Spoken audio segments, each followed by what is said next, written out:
Hello दोस्तों, तो आप सभी का बहुत बहुत स्वागत है हमारे इस यूट्यूब चैनल पे एंड आई होप कि आप सब सही होंगे। तो आज हम बात करने वाले हैं एक बहुत ही कंट्रोवर्शियल टॉपिक के बारे में, जिसके दो क्वेश्चंस बहुत ही ज़्यादा निकल के आते हैं और वो मेनली टॉपिक आती है बजर्ग सीरीज से। तो बजर्ग में मेनली दो क्वेश्चन जो है वो बहुत ही ज़्यादा निकल के आती है कि क्या ग्रिफिथ ने जो भी किया, मीन्स वो एक्लिप्स वगैरह जो भी किया, क्या वो सही था? और दूसरा ये है, क्या कास्का को एन्जॉयमेंट मिला था उस समय या नहीं मिला था? तो एन्जॉयमेंट वाली बात वो समझ गए होंगे जिन्होंने बजर्ग देख रखी है, और नहीं देखी है तो कोई बात नहीं, हम आगे इसके बारे में बताएंगे, वो भी पूरे डिटेल में।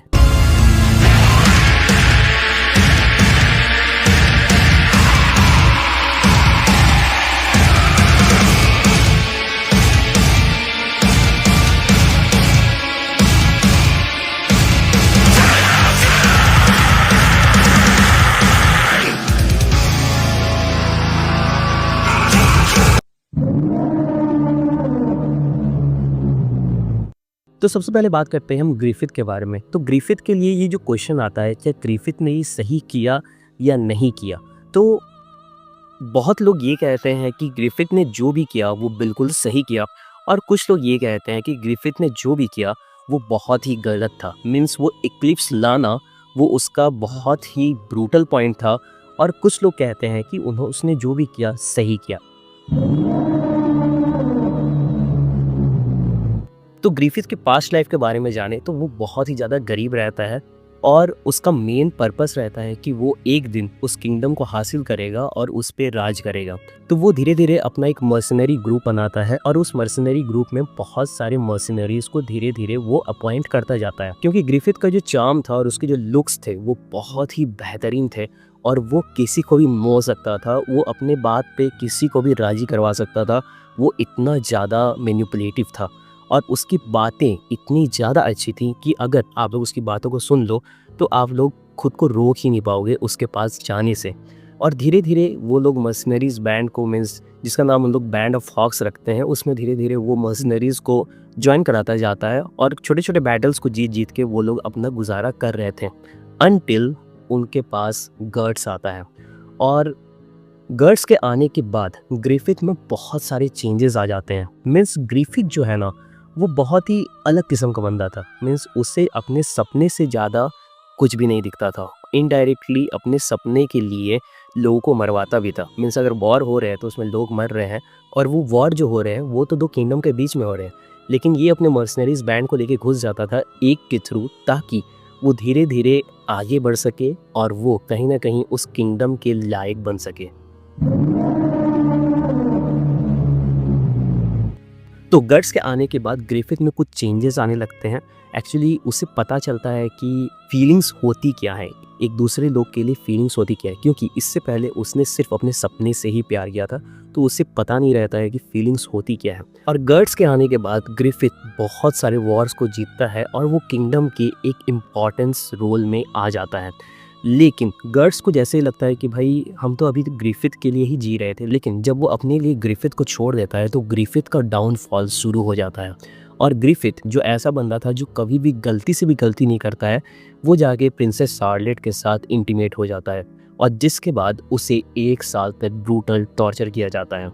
और जिसके बाद गर्ड्स आता है और कास्का के साथ मिलके, और कास्का जो है एक्चुअली वो बैंड ऑफ हॉक्स की ही मेंबर है, और वो ग्रिफिथ के साथ ही वॉर्स वगैरह में लड़ती थी। तो गर्ड्स कास्का के साथ मिलके ग्रिफिथ को उस कैद से बाहर निकालता है, और ग्रिफिथ जब देखता है अपने इस बहुत ही बुरे हालत को, तो उसका जो फिगलित रहता है वो एक्टिवेट हो जाता है, और एक अलग डायमेंशन खोल देता है, जिसमें गॉड हैंड्स आते हैं, और उसमें बहुत सारे मॉन्स्टर्स रहते हैं, और जिसमें उनका जो पूरा बैंड ऑफ हॉक रहता है, जितने मर्सिनरीज रहते हैं, वो सब उसमें कैद हो जाते हैं। और ग्रिफिथ को वहाँ चॉइस दिया जाता है, और एक्चुअली उसे मैनिपुलेट भी किया जाता है कि भाई तुम इन लोग को सेक्रीफाइस दे दो, और तुम जो भी चाहते हो, मीन्स तुम्हें सबसे पावरफुल बना दिया जाएगा, तुम्हें एक गॉड हैंड बना दिया जाएगा, तुम एक गॉड के लेवल पे रहोगे, मीन्स मॉन्स्टर्स के गॉड बन जाओगे, तुम कुछ भी कर सकते हो। तो ग्रिफिथ उस समय बिल्कुल भी कुछ भी नहीं सोचता है, और वो एक ही झटके में पूरे बैंड ऑफ हॉक्स को सैक्रिफाइस कर देता है। तो मेरा मेन कहना ये है कि इस जगह पे, इस सिचुएशन पे ग्रिफिथ चाहता तो वो उस सिचुएशन पे एक सही डिसीजन ले सकता था और उन हज़ारों आदमी की जान को बचा सकता था। जैसे कि अगर कोई भी बंदा वॉर में मर रहा है, आपके मर्सनरीज ग्रुप में है, वॉर में मर रहा है, तो वो अपनी मर्जी से आपके लिए जान दे रहा है, लेकिन इनडायरेक्टली तो आप उसे मरने के लिए फोर्स कर ही रहे हो। लेकिन इस जगह पे क्या होता है कि ग्रिफिथ अपने मर्जी से इतने लोगों को बहुत ही ब्रूटल तरीके से मरवा देता है। अगर तुम लोगों ने इक्लिप्स का सीन नहीं देखा है तो जाके यूट्यूब पे एक बार इक्लिप्स के सीन को देखना, तुम्हें एक हल्का सा ट्रॉमा जैसा लगेगा। तो यहाँ सबसे बड़ा बात है कि ग्रिफिथ ने बहुत ही बड़ी गलती की और गॉड हैंड फेम्टो बनने के बाद वो आके कास्का का ब्रूटली करता है, वो भी गर्ड्स के सामने। क्यों करता है?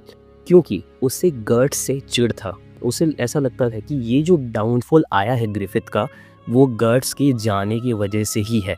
लेकिन ग्रिफिथ को पता ही नहीं रहता है कि भाई ये फीलिंग क्या है और डिप्रेशन कहते किसे हैं, क्योंकि ऐसा कभी उसके लाइफ में हुआ ही नहीं था और उस चीज़ की वजह से उसका डाउनफॉल आया था, ना कि गर्ड्स के जाने की वजह से। तो इस चीज़ का बदला लेने के लिए, क्योंकि ग्रिफिथ को पता रहता है कि गर्ड्स और कास्का एक दूसरे से बहुत ज़्यादा प्यार करते हैं और उससे मीन्स गर्ड्स से बदला लेने के लिए ग्रिफिथ कास्का का ब्रूटली करता है, वो भी गर्ड्स के आंखों के सामने। जब आप इस सीन को देखोगे तो पूरे सीन में ग्रिफिथ सिर्फ गर्ड्स की आंखों में देखते रहता है।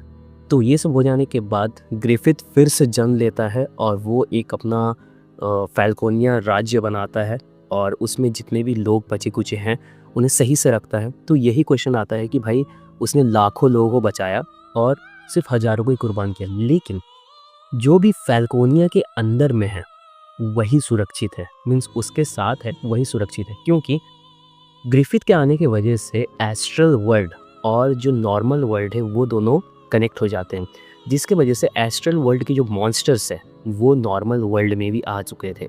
तो सोचो कि कितनी तबाही मच रही होगी, वो चीज़ हमें अभी दिखाई नहीं गई है। लेकिन जो भी फैल्कोनिया में है वो सुरक्षित है, मीन्स अगर तुम लोग ग्रिफिथ के छाया में हो तो तुम लोग सुरक्षित हो, वरना मरो ऐसे। तो ये वाली सिचुएशन है। तो ये जो भी किया ग्रिफिथ ने अपने सेल्फिशनेस की वजह से किया और ये टोटली रॉन्ग है। अब आते हैं दूसरे क्वेश्चन पे, डिड कास्का एंजॉय द ट्रिप? तो बजट में दिखाया गया है कि कास्का को ग्रिफिथ ही बचाता है एक जन से होने से, और कास्का जो है वो ग्रिफिथ को बहुत ही ज़्यादा पसंद करती थी। लेकिन कास्को को यही पता था कि ग्रिफिथ का जो सपना है उसके लिए उसे प्रिंसेस शार्लेट से शादी करनी पड़ेगी, तो वो थोड़ा सा बैक ऑफ कर जाती है। लेकिन वो उसे एक आइडल की तरह देखती है और उसके लिए लड़ती भी है। लेकिन फिर गर्ड्स के आने के बाद वो गर्ड्स से प्यार करने लगती है और वो दोनों रिलेशनशिप में आ जाते हैं। तो इसमें क्या होता है, पहली बात तो ये है कि कोई भी इंसान हो उसे ज़बरदस्ती पसंद नहीं है, चाहे वो आपकी बीवी क्यों ना हो। तो यहाँ पे भी सिंपल सा क्वेश्चन ये आ जाता है, किसी डिडेंट एंजॉयड इट, और बोलते हैं कि भाई उसमें तो उसके फेशियल एक्सप्रेशंस जो है वो तो इंजॉयबल वाले थे। तो भाई वो हम लोग उस चीज़ को कंट्रोल नहीं कर सकते हैं, वो हमारे अंदर नहीं है कंट्रोल करने के लिए।